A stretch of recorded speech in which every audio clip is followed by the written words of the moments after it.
ইসরায়েলের 3 লোক সফরে বেরিয়েছে, মরুভূমির সফর, মাঝখানে তুফান।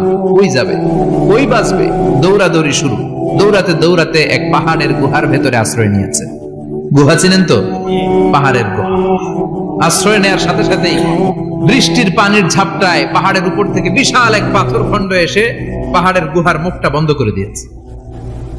বন্ধ, অন্ধকার। এরা পড়ছে বিপদে। হায় হায়, বাঁচার জন্য ঢুকলাম, এখন এই মরণ। ঢুকছিল কি জন্য? এখন মরণ। বিশাল পাথরের খণ্ড এসে গুহার রাস্তাটা বন্ধ করে দিয়ে 3 জন গায়ে যত শক্তি ছিল ধাক্কায়ও পাথর সরাইতে পারে। হায় হায়, অক্সিজেন ভিতরে যা আছে আধা ঘন্টা শেষ হয়ে যাবে। কি করে বাঁচবো? বাঁচার উপায় নাই। চিল্লা ফাল্লা শুরু হয়ে গেল, কান্নাকাটি শুরু। একজন বলে, তোমাদের জীবনে কার কি নেক আমল আছে, যেই নেক আমলটা আল্লাহর ভয়ে করছিল ওইটার ওসিলা দিয়ে দোয়া করে দেখো কিছু হয় কিনা। সুবহানাল্লাহ কোন? এটাই উপায়। একজন হাঁটু গেড়ে চোখের পানি ছাড়া শুরু করছে, দোয়া শুরু করছে, আল্লাহ আল্লাহুম্মা কানাত লি আবাওয়ান শাইখান কাবীরা।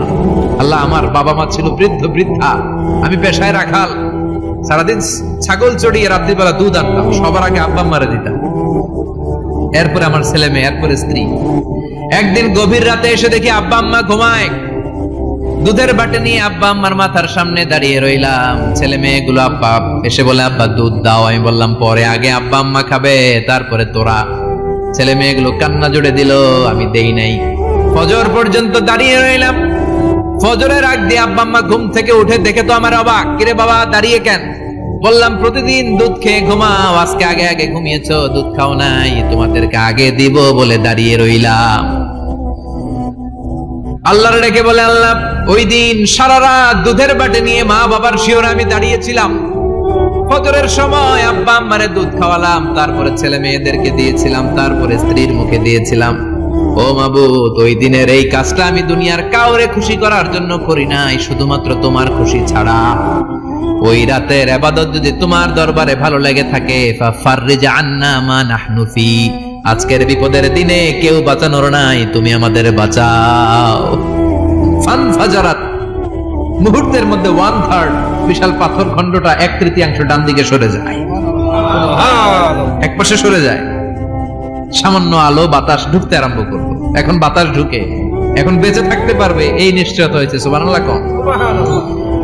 এবার সে বলল, ভাই তোর কি আমল আছে বল।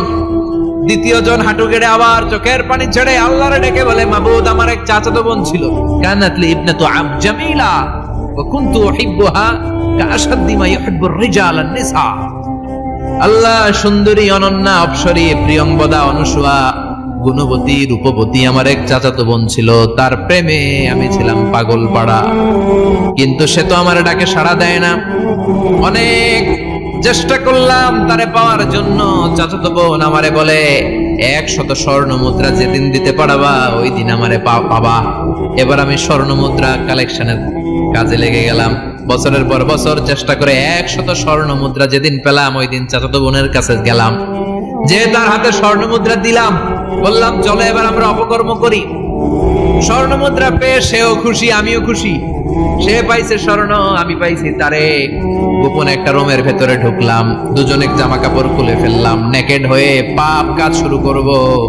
ইন দা মিন টাইম আমার চাচাতো বোন আমারে বলে, ও আমার চাচাতো ভাই, আমারে তুই, আমার সতীত্ব তুই নষ্ট করে দিস না, ইত্তাকিল্লাহ, আমার সম্ভ্রম তুই শেষ করে দিস না, ইত্তাকিল্লাহ, আল্লাহরে ভয় কর। আল্লাহ, ওই মুহূর্তে ফিরে আসা কঠিন কঠিন, কিন্তু ইত্তাকিল্লাহ, আল্লাহরে ভয় করে, এই শব্দটা যখন শুনলাম আমার ভিতরটা কেঁপে উঠেছে। আমি মুহূর্তে তোমার ভয়ে জামা পড়ে ওই রুম থেকে চিৎকার মেরে বেরিয়ে গিয়েছি। আল্লাহ, সেদিন আমি পাপ কাজ করি নাই, সেদিন আমি মনের খায়েশ মিটাই নাই, তোমার ভয়ে সেদিন আমি দৌড়ে পালিয়েছি। ওই দিনের ইবাদতটা, আমলটা যদি তোমার কাছে ভালো লেগে থাকে, ফাফাররিজ আন্না ফিমা নাহনু ফি, আজকে যেই বিপদে আছি তুমি বাঁচাও। বলার সাথে সাথে 2/3 পাথরের খণ্ডটা আরো ডান দিকে সরে যাবে। সুবহানাল্লাহ পড়েন। এবার আরো বড় ফাঁকা হয়েছে। এবার তারা বেরোতে চেষ্টা করলো, দেখে মাথা বের হয়, শরীর বের হয় না, হাত বের হয়, পিঠ বের হয় না, পা বের হয়, দেহ বের হয় না, আরো সরতে হবে। এবার বাকি আছে কয়জন? সে দোয়া করতে শুরু করলো, আল্লাহ ইস্তাজারতু জারাক, আমি ব্যবসায়ী ছিলাম, অনেক শ্রমিক ভাড়া করে একদিন একটা কাজ করালাম, সব শ্রমিকের টাকা দিয়ে দিলাম। এক শ্রমিক টাকা না নিয়ে ভাগলপুর কই যে গেছে নিজেও জানি না, ওর টাকা আমার কাছে রয়ে গেল। এই শ্রমিককে আর টাকাটা বুঝাই দিতে পারি নাই। এই টাকা দিয়ে আমি কয়েকটা ছাগল কিনলাম, এই ছাগলগুলো বাচ্চা দিল, ওগুলো বাচ্চা দিল, ওগুলো বাচ্চা দিল, দিতে দিতে বিশাল ছাগলের ডেইরি ফার্ম করে ফেললাম তার ওই টাকা দিয়ে। 1 যুগ 12 বছর পরে সে এসে বলে আমার টাকা ফিরায় দাও। আমি বললাম এই যে ছাগলের ডেইরি ফার্ম পুরোটাই তোমার। সে বলে আতাস্তাজিউ মিন্নি, আমার সাথে ঠাট্টা করো? আমি পাই সামান্য কয়টা টাকা, 1 যুগ আগে যে টাকা পাইতাম ওইটা দিলেই চলবে। আমি বললাম ও শ্রমিক, তোমার টাকা দিয়ে আমি ছাগল কিনে ব্যবসা করেছি, ছাগল বাচ্চা দিয়েছে, বাড়তে বাড়তে বাড়তে বাড়তে আজকের বিশাল এই ডেইরি ফার্ম। এই ডেইরি ফার্মের মালিক আমি নই, তুমি নিয়ে যাও। বলার সাথে সাথে শ্রমিক আনন্দে নাচতে নাচতে ডেইরি ফার্ম নিয়ে যায়।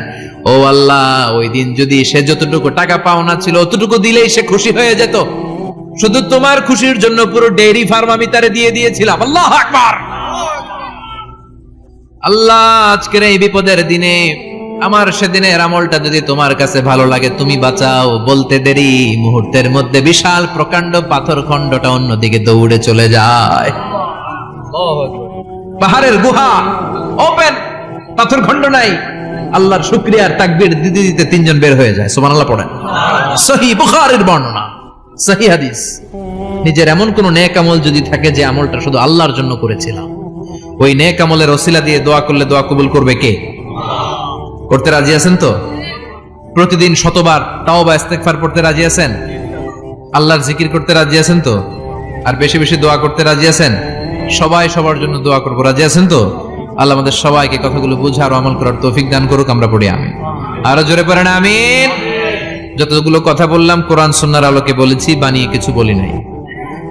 তারপরে আমার মনের অজান্তে কোনো মিস ইনফরমেশন যদি আমার মুখ ফসকে বেরিয়ে যায়, সেগুলো যেন আল্লাহ তাআলা আমাদের স্মৃতিপট থেকে মুছে দেয়। আমরা সবাই পড়ি আমিন। আর সত্য, সুন্দর, কল্যাণকর, হকের পক্ষে যা বললাম তার সবগুলো প্রথমে আমাকে এবং আপনাদের সবাইকে আমলের তৌফিক